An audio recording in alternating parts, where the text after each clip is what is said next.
Não, Rosilda.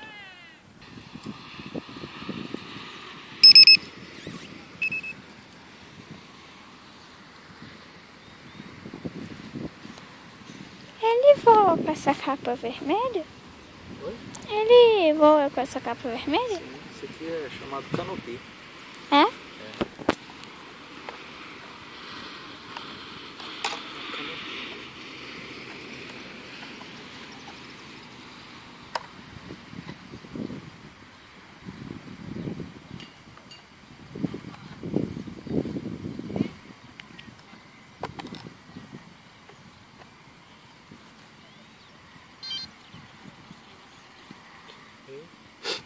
O rádio já está ligado. Vou ligar aqui. Acelerador para mim.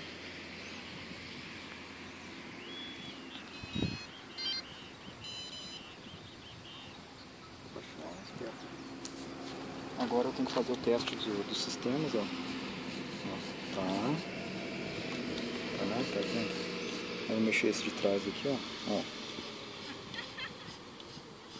Então tá tudo funcionando, tá vendo? Então deixa um pouquinho para trás, você fica sempre junto do papai. Então, e apontado para lá, tá? Vou liberar. Deixa eu pegar a velocidade. Por que aqui aparece a hélice ali? Essa é chamada efeito estroboscópico. Outro dia eu te explico o que é. Pra ficar mais...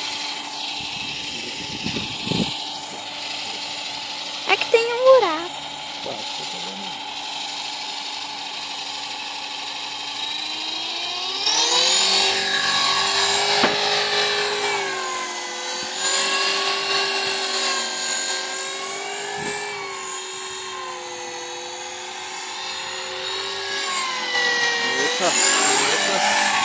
Passa.